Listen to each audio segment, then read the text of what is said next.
Good morning. तर दिवसाची आज सुरुवात होती आहे बेडरूम आवरण्यापासून. माझ्यासारखंच तुम्हालाही होतं का की जोपर्यंत आपण सगळं आवरून ठेवत नाही तोपर्यंत आपल्याला काही चैन पडत नाही.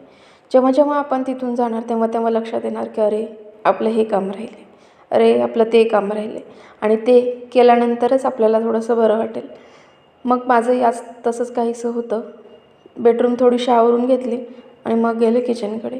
आहोंचा डब्बा वगैरे दिला. त्यानंतर किचन खूपच खराब झालं होतं. मग म्हटलं सगळं पुसून स्वच्छ करून ठेवावं, जेणेकरून घरामध्ये फ्रेश वाटतं आणि नेक्स्ट टाईम जेव्हा आपण स्वयंपाक करायला जातो तेव्हा आपण अगदी उत्साहाने स्वयंपाक करतो.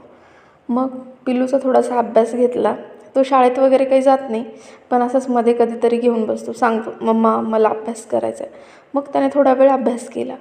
मग त्यानंतर त्याला थोडा वेळ खेळण्यासाठी पाठवलं. खेळल्यानंतर मुलं थोडंसं फ्रेश होतात. मग आमच्या तिघांसाठी चहा बनवायला घेतला. तर आज मी बनवणार होते गुळाचा चहा. आपल्यापैकी बऱ्याच लोकांचं असं म्हणणं असतं की गुळाचा चहा करताना तो नेहमी फुटतो, पण माझ्या पद्धतीने करा, तुमचा चहा कधीच नाही फुटणार.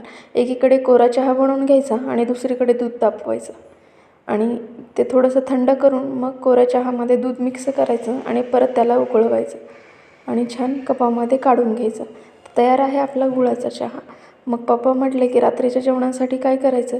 तर आमच्या दारामध्ये मी तुम्हाला जे दाखवलं ते मागच्या व्हिडिओमध्ये अळूची पानं आलेली, ती पानं तोडून घेतली.